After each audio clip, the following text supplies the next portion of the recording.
വിശന്നിട്ട് ഞാനിതൊന്ന് കഴിക്കട്ടെ. ഇതൊക്കെ എന്തിനാ ഇങ്ങോട്ട് കൊണ്ടുവന്നത്? നിങ്ങൾ കഴിച്ചില്ലേ? കഴിച്ചെന്ന് വരുത്തി. ആ വേലക്കാരി തള്ളയുടെ മോന്ത കാണുമ്പോ വയറ് നിറച്ച് കഴിക്കാൻ തോന്നുന്നില്ല. ഇതും കൂടി ഞാൻ കഴിക്കട്ടെ. വേണ്ട വേണ്ട, ഇത് തൊടണ്ട. എനിക്കുള്ളത് ആരോ കോണിപ്പടിയെ കൊണ്ട് വെച്ചിട്ട് പോയതാ. അടുക്കളയിലോട്ട് ചെല്ലണ്ടാന്നായിരിക്കും. എന്നാ കുടിക്കാൻ ഒരു ഗ്ലാസ് വെള്ളം എടുത്തുണ്ടോ? വെള്ളമൊക്കെ എടുത്തോണ്ട് തരാം, പക്ഷെ ഇത് തൊടരുത്. ഞാൻ ആകെ വിശന്നിരിക്കുക. ഞാൻ തൊടില്ല. സത്യം. എന്നാ നീ തുപ്പി വെച്ചിട്ട് പോക്കോ. തുപ്പൊന്നും വേണ്ട പൊന്നേ, എനിക്ക് വിശ്വാസമല്ലേ. എടുക്കരുത്. ഇല്ലടി. അയ്യോ ഞാൻ മൂടി വെച്ചിട്ട് പോവാ.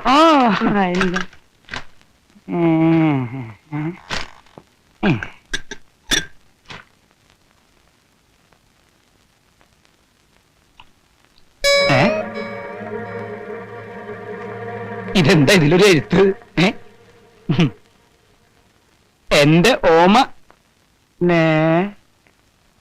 വിധി കേൾക്കാൻ കാത്തു നിൽക്കുന്ന ഒന്നാം പ്രതിയെ പോലെ എന്റെ ഹൃദയം പെരുമ്പറ കൊട്ടുകയാണ്. പറയൂ, വിധി പറയൂ. എന്നെ ഇഷ്ടമാണ് എന്നായിരിക്കണം ആ വിധി. ഇഷ്ടമല്ല എന്ന് പറഞ്ഞാൽ ഞാൻ തളർന്നു പോവും. എനിക്കറിയാം, എന്റെ ഹൃദയേശ്വരിയും ഞാനുമായുള്ള ബന്ധത്തിനെതിരെ ശബ്ദമുയർത്താനും വാദങ്ങൾ ഉന്നയിക്കാനും തൽപര കക്ഷികൾ നിരവധി ഉണ്ടെന്ന്. ഈ കക്ഷികൾ നമ്മുടെ ശത്രുക്കളാണ്. അതുകൊണ്ട് ഭവതിയുടെ ഹൃദയമാകുന്ന സുപ്രീം കോർട്ടിൽ ഞാൻ സമർപ്പിക്കുകയാണ് ഈ പ്രേമഹർജി. എത്രയും പെട്ടെന്ന് നമ്മൾ ഒന്നായി തീരാൻ ദയവുണ്ടാവണം. പറയൂ, ഇനിയെങ്കിലും വിധി പറയൂ എന്ന് ഭവതിയുടെ പ്രേമഭിക്ഷന്തേ. രണ്ട് കാലമാടന്മാരും കൂടെ അങ്ങ് വെട്ടി വിഴുങ്ങ. ഇതെന്നു മുതൽ തുടങ്ങി? വളരെ കൊല്ലങ്ങളായോ? എന്താ ചോദിക്കുന്നത്? ഹൃദയമാകുന്ന സുപ്രീം കോർട്ടിൽ കിടന്നിട്ടുള്ള ഈ കളി തുടങ്ങിയിട്ട് എത്ര കാലമായെന്ന് ഞാൻ ചോദിച്ചത്. എന്റെ ഭഗവാനെ, പെട്ടെന്ന് ഈ മനുഷ്യന് വട്ടായി പോയോ? ഇനി ഒന്നു മാത്രം അറിഞ്ഞാൽ മതി. നീ പ്രസവിച്ചതും എന്റേതെന്ന് പറയപ്പെടുന്നതായ ആ രണ്ട് മക്കളുടെ യഥാർത്ഥ അച്ഛൻ ഞാൻ തന്നെയാണോടി. തോന്നിയാസം പറഞ്ഞാലുണ്ടല്ലോ. നിന്നെ കൊല്ലുടി. ഞാൻ പല വീട്ടിലും കേട്ടത്. എന്റെ വീട്ടിലാ എന്നെ തള്ളിയിടാ നീ. മാറിക്കണോ? അടിച്ചു മരിക്കണമെന്നല്ലേ റോഡോട് ഇറങ്ങിക്കോ. ഇതിനകത്ത് പറ്റത്തില്ല.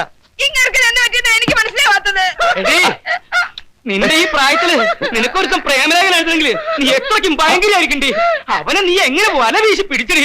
പ്രേമലേഖനോ? ഇതെന്തൊക്കെയായി പറയുന്നേ? അതേടി, ദോഷ തുടരെന്ന് പറഞ്ഞപ്പോഴേ എനിക്ക് മനസ്സിലായി അതിന്റെ അകത്ത് എന്തോ കളറുണ്ട്. ആ വിശ്വാസം എങ്ങനെ കാണിച്ചാലേ ശിക്ഷയ്ക്ക് പരിധിയില്ല മകളെ. എനിക്കൊന്നും അറിഞ്ഞൂടെ എന്റെ മുത്തച്ഛൻ. നിനക്കൊന്നും അറിയില്ലല്ലേ? ആ വന്നേ. സോറി, മുത്തച്ഛൻ ഇങ്ങോട്ട് വന്നേ. ഞാനോ? എന്റെ കർത്താവ്, എന്റെ പുറത്തിരിക്ക. ഇതെന്തു മാറണം? എന്റെ മാതാവേ, മിണ്ടരുത്.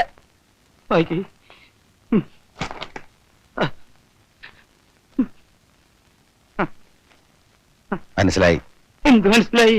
ഇത് എഴുതിയത് ആരാണെന്ന് മനസ്സിലായി. ഓ, എങ്കിൽ പറഞ്ഞതാ, ഞാൻ ഇപ്പൊ തന്നെ പോയി അവന്റെ കഥ കഴിക്കും. കഥയൊന്നും കഴിക്കണ്ട, നിർബന്ധമാണ് രണ്ട് ഇടി കൊടുത്തത്. ഓക്കെ, ആരാ? ഇതൊരു വക്കീൽ എഴുതിയ പ്രേമലേഖനമാ. വിധിയും കോർട്ടും കണ്ടില്ലേ? ഉവ്വ്. ഏത് വക്കീൽ? പുറത്തുനിന്നൊരു വക്കീൽ തന്റെ ഭാര്യയ്ക്ക് കത്തെഴുതുമെന്ന് ഞാൻ വിചാരിക്കുന്നില്ല. എന്ന് വെച്ചാൽ? ഓ, അത് ശരി. അവൻ എടാ വക്കീലേ, ആരാ ഇവിടുത്തെ പ്രേമ ഭിക്ഷാന്തേ? നിന്റെ പ്രേമഹർജി എന്റെ ഭാര്യയുടെ അടുത്താ? അയ്യോ, അതൊക്കെ അവരുടെ കയ്യിലെത്തി. അപ്പൊ നീ തന്നെയാണ് നിന്റെ അടല്ലേ? എന്നെ മനസ്സിലായില്ല. അയ്യോ, എന്റെ അമ്മോ. അടിച്ച കൈ ഒടിക്കച്ച. അല്ല വക്കീൽ സാറേ, എന്റെ അമ്മോ.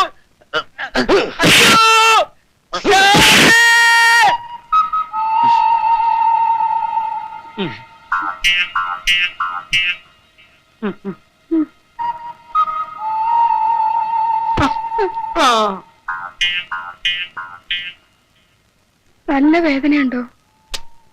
നല്ല സുഖമുണ്ട്. കാള പറ്റുമെന്ന് കേട്ടപ്പോഴത്തേക്കും നിങ്ങൾ എന്തിനാ കയറെടുക്കാൻ ഓടിയത്?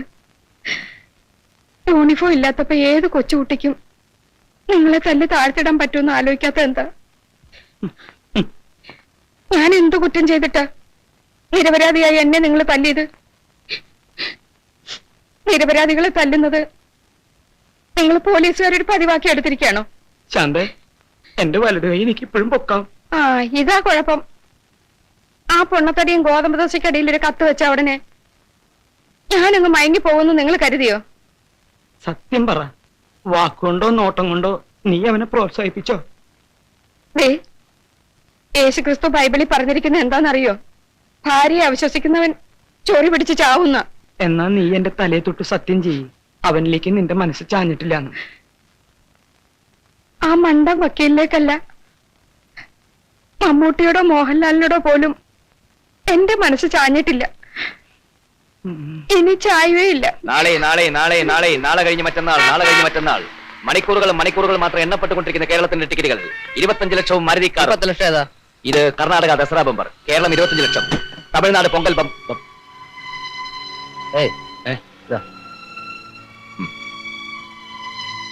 നാളെ കഴിഞ്ഞ് മറ്റന്നാൾ നറുക്കെടുക്കുന്ന കേരളത്തിന്റെ ടിക്കറ്റുകൾ 25 ലക്ഷം കൂടി മാരുതി കാറും ഒന്നാം സമ്മാനമായി നൽകുന്നു. അങ്കമാലിയിലെ പാവപ്പെട്ട താറാവാൻ 25 ലക്ഷവും അംബാസഡർക്കാരും നേടിക്കൊടുത്ത അതേ ഏജൻസിയുടെ ടിക്കറ്റുകൾ ഭാഗ്യദേവത നിങ്ങളെ മാടി വിളിക്കുകയാണ് സഹോദര.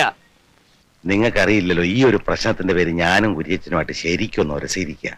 നിങ്ങൾ ഒരസ് തീ ഉണ്ടാക്കുക, എന്ത് വേണേലും ചെയ്തു. അന്നേ ഞാൻ പറഞ്ഞാണല്ലോ നിങ്ങളുടെ ഫാക്ടറി ജോലിക്ക് എന്റെ ഡോഗ് വരുന്നു. ഒരു തെറ്റ് പറ്റിയാതെ തിരുത്താൻ ശ്രമിക്കുന്ന ഒരു തെറ്റാണോ? നിങ്ങൾ തിരുത്തണ്ടെന്ന്. പാവപ്പെട്ടവർ നിങ്ങൾ ഇനിയും തല്ലി ചതയ്ക്കണം. സാറിന് ലോട്ടറി ടിക്കറ്റ് വല്ലതും വേണമെങ്കിൽ പറ. മിസോറാം ബമ്പർ ഉണ്ട്, കർണാടകയുണ്ട്. ദസറ സ്പെഷ്യലിന് 2 ദിവസം മാത്രമേ ബാക്കിയുള്ളൂ. ഏത് വേണമെങ്കിലും പറഞ്ഞു. നിങ്ങൾ പറഞ്ഞല്ലോ നിങ്ങളുടെ അമ്മ ഈ ലോട്ടറി ടിക്കറ്റ് വിൽപ്പനയുടെ കാര്യം അറിഞ്ഞിട്ടില്ലെന്ന്. ഇല്ല, അറിഞ്ഞിട്ടില്ല. ഇപ്പോഴും ഫാക്ടറി ജോലി തന്നെയാണെന്ന് അമ്മയുടെ വിചാരം. എംകോംകാരൻ മകന് ടിക്കറ്റ് വിൽപ്പനയാണെന്ന് അറിഞ്ഞാലേ അമ്മയ്ക്കത് ഭയങ്കര വിഷമാവും. അതുകൊണ്ട് അറിയിച്ചിട്ടില്ല. പാർത്ഥസാരഥിരമ്മേ, എന്തിനാ അമ്മയെ വിളിക്കുന്നത്? ആ ടിക്കറ്റ് വിൽപ്പനയുടെ കാര്യം ഒന്ന് പറയാന്ന് വിചാരിച്ച. നിങ്ങൾക്ക് ഭ്രാന്തുണ്ടോ? പെറ്റതള്ളയുടെ മുമ്പിൽ സത്യം മറച്ചു വെക്കുന്നത് ശരിയല്ല. പാർത്ഥസാരഥിരമ്മേ, വളരെ കഷ്ടമാണ് നിങ്ങൾ ഈ ചെയ്യുന്നത്. ഇത് എന്റെ അമ്മയ്ക്ക് താങ്ങാനാവില്ലെന്ന് നിങ്ങൾ പറഞ്ഞില്ലേ? ഒരു കുഴപ്പമില്ല. നിങ്ങൾ ഇവിടെ നിന്ന് പോയി തരാമോ? ഞാനൊന്ന് പറഞ്ഞു പോയിക്കോളാം. ഞാൻ നിങ്ങളുടെ കാല് പിടിക്കാൻ വേണമെങ്കിൽ. എടോ മനുഷ്യ, തന്നെ ഞാൻ വെറും തൊഴിലാളിയായിട്ടല്ല അങ്ങോട്ട് വിളിച്ചത്, അവിടുത്തെ അക്കൗണ്ടന്റ് ആയിട്ടാ. അപ്പൊ താനത് മൈൻഡ് ചെയ്തില്ല. വൈരാഗ്യബുദ്ധി തനിക്കാകാമെങ്കിലേ എനിക്കും കുറച്ചൊക്കെ ആകാം. അതാ വരുന്നുണ്ട്. അമ്മാങ്ക അത് വന്ന് ലോട്ടറി ഫാക്ടറി അമ്മ ഫാക്ടറി ഇവരുടെ കമ്പനിയിൽ എന്നെ പുതിയ അക്കൗണ്ടിനെ പുറപ്പെടலாம். அப்படியா? ரொம்ப சந்தோஷம். நீங்க நன்னா இருக்கணும். ഇല്ലമ്മ, ഞാൻ അതല്ല சொல்ல വന്നത്. അത് തന്നെയാ പറയാൻ വന്നത്. ഞാൻ അക്കൗണ്ടിനായിട്ട് ചാർജ് എടുക്കണം, അത്രയല്ലേ ഉള്ളൂ. നാളെ തന്നെ പുതിയ പോസ്റ്റിലേക്ക് ജോയിൻ ചെയ്തിരിക്കുന്നു. ഉറപ്പാണോ? ഉറപ്പ്. ഇല്ലെങ്കിൽ ഞാൻ മറ്റേ മിസോറായ അടിപിടി എല്ലാം കൂടി ഇപ്പൊ അമ്മയുടെ അപ്പൊ പിന്നെ അടിയും ഒന്നുമില്ല. ഇവരുടെ കമ്പനിയിൽ ആരോ അടിച്ച കാര്യം ചൊല്ലാ അമ്പർത്താൻ. ഇല്ലമ്മ, കമ്പനി അല്ല ഇവൻ തന്നെ. ഒന്നും ചൊല്ലണ്ട. നിങ്ങൾക്കിത് പറഞ്ഞാൽ മനസ്സിലാവില്ലേ? ഞാനൊരു വാക്ക് പറഞ്ഞത് വാക്കാ. നിശ്ചയമാ சொல்றீங்களா? നിശ്ചയമാത്താൻ ചൊല്ലാൻ. അപ്പൊ നാളെ കാലത്ത് വന്ന് ജോയിൻ ചെയ്യുന്നു. This is my resignation letter. സ്വരം നന്നായിരിക്കുമ്പോഴേ പാട്ട് നിർത്തുക എന്ന് പറയുന്നത് വളരെ പഴയൊരു ചൊല്ലാണെങ്കിലും അതാണ് എന്റെ ആഗ്രഹം. അങ്കിൾ, എന്തായി പറയുന്നത്? പെട്ടെന്ന് ഇങ്ങനെ ഞങ്ങളെ ഡിസോൺ ചെയ്യാൻ ഞങ്ങൾ എന്ത് കുറ്റം ചെയ്തു? ഞാൻ ആരെയും കുറ്റപ്പെടുത്തിയില്ലല്ലോ. മീര മാത്രമല്ല ഇപ്പോ കമ്പനിയുടെ MD, ഒരുപാട് പേരാണ്. ഞാൻ ജോലിയിൽ നിന്ന് പിരിച്ചുവിട്ട ഒരു സാധാരണ തൊഴിലാളി ഇപ്പോ കമ്പനിയുടെ അക്കൗണ്ടന്റ് ആണ് പോലും. അങ്കിൾ, അത് അയാളുടെ യഥാർത്ഥ സ്ഥിതി അറിഞ്ഞാലെന്താ? അയാൾ ചിലപ്പോ പട്ടിണിക്കാരനായിരിക്കും. ഇവിടെ പട്ടിണിക്കാർ ധാരാളം ഉണ്ടല്ലോ. നമ്മുടെ ഈ ഒരു ഫാക്ടറിയിലെ വരുമാനം കൊണ്ട് ഈ നാട്ടിലെ മുഴുവൻ ആളുകളുടെയും പട്ടിണി മാറ്റാൻ പറ്റുമോ? അങ്ങനെയല്ല അങ്കിൾ. അയാള് നേരത്തെ അവിടെ, പിന്നെ അയാൾ ആശുപത്രിയിലായപ്പോ ആകപ്പാടെ ആ ഒരു ഗിൽറ്റി കോൺഷ്യസ് ഉണ്ട്. മനസ്സിലാവാഞ്ഞിട്ടല്ല, അയാളെ പിരിച്ചുവിടാൻ ഞാൻ പറയുകയില്ല. ഞാനില്ലേലും ഫാക്ടറി നടന്നോളും, അത്രേ ഉള്ളൂ. Uncle please. പിരിഞ്ഞു പോകുന്നതിൽ നിങ്ങളെക്കാൾ വിഷമം എനിക്കുണ്ട്. പക്ഷേ ഇതെന്റെ ഫൈനൽ ഡിസിഷനാണ്. നാളെ മുതൽ ഞാൻ ഫാക്ടറിയിൽ വരില്ലെന്നല്ല പറഞ്ഞത്. നിങ്ങൾക്ക് എഫിഷ്യന്റായ ഒരാളെ കിട്ടുന്നത് വരെ, എന്ന് വെച്ചാൽ മാക്സിമം ഒരു 3 മാസം വരെ ഞാൻ നിൽക്കാം. അതിൽ കൂടുതൽ എന്തായാലും എന്നെ കൊണ്ട് വയ്യ. അവിടെ നിന്നേ, തന്നെ ഒന്ന് സൗകര്യത്തിന് കിട്ടാൻ കാത്തിരിക്കുകയായിരുന്നു ഞാൻ. എന്തിനാ താൻ എന്ത് ധൈര്യത്തിലാണോ എനിക്ക് കത്തയച്ചത്? ഹൈക്കോടതിയിൽ കേസുണ്ട്, പോയിട്ട് വന്ന് സംസാരിക്കാം. ഇവിടുന്ന് ഇറങ്ങിയാലല്ലേ താൻ ഹൈക്കോടതിയിൽ എത്തൂ. തെമ്മാടിത്തരം കാണിച്ചിട്ട് ചോദിക്കാൻ വന്ന എന്റെ ഭർത്താവിനെ താൻ തല്ലി കൈയൊടിച്ചു. വക്കീല്, നിന്നെ ഒരു പ്രേമലേഖനം വയസ്സുകാലത്ത് നീ എനിക്ക്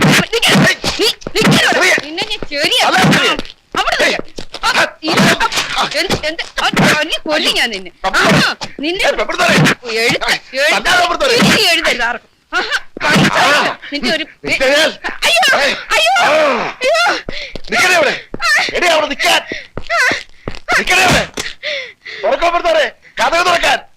കഥ തുറക്കാനാ പറഞ്ഞത്.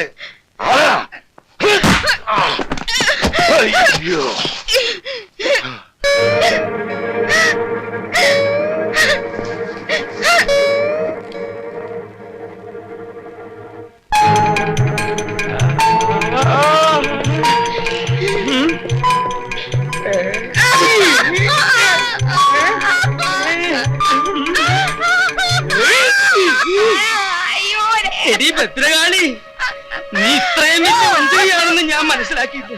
പട്ടാപ്പകല് ഞാൻ അപ്പുറത്തുള്ളപ്പോ കാമുകനെ വിളിച്ച് അകത്ത് കയറ്റിയെങ്കിൽ ഞാനൊന്നും അറിഞ്ഞല്ലേ. അയ്യോ, മതി. എന്റെ കൈ. എനിക്ക് അയ്യോ. മതി.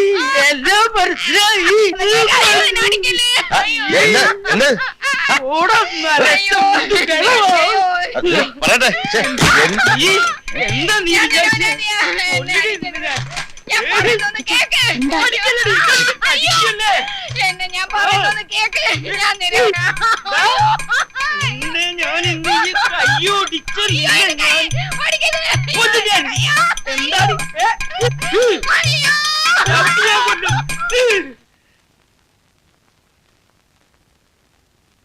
എന്റെ കർത്താവെ ഏതൊന്ന് കാഞ്ഞുന്നാ തോന്നണേ. ചിലപ്പോ രണ്ടെണ്ണം കഴിഞ്ഞിട്ടുണ്ടാവും. എന്റെ മാതാവേ, മിണ്ടരുത്. തൃപ്തിയായില്ലേ? താൻ എവിടുത്തെ മുത്തച്ഛനാടോ? ഒരു വീടിന്റെ നാഥനാവുമ്പോ എല്ലാവരിലും വേണം ഒരു കണ്ണ്. ഇവിടുത്തെ തോന്നിവാസികളെ നിയന്ത്രിക്കാൻ പറ്റിയില്ലെങ്കിൽ താൻ എവിടുത്തെ മത്തച്ഛനാടോ? താൻ ഇതിനെ അനുഭവിക്കും. അനുഭവിക്കടോ, നോക്കിക്കോ. എന്റെ കൈക്ക് ശക്തി ഉണ്ടായിരുന്നെങ്കിൽ തന്റെ കരണ കുറ്റിയടിച്ച് ഞാൻ ഉത്സവപ്പുറമ്പാക്കിയാലേ. എന്നെ തല്ലി കൊന്നാലും വേണ്ടില്ല. നീ പോടി. സത്യം നിങ്ങളൊന്ന് മനസ്സിലാക്കണം. സത്യം ഞാൻ നേരിട്ട് മനസ്സിലാക്കടി. അയ്യോ. നീ അവന്റെ കൂടെ പോയി പുറത്തോ. അയ്യോ, അങ്ങനെ പറയല്ലേ. എടി വക്കീലിന്റെ കൂടെ പോയി പുറത്തോളാൻ. ദൈവദോഷം പറയരുത്. ജീവദോഷം പറയണേ. അയ്യോ. ആ. മോഹൻലാലിനെ കണ്ടളകില്ല, മമ്മൂട്ടിയെ കണ്ടളകില്ല. നിന്നെ എനിക്ക് മനസ്സിലായിടി.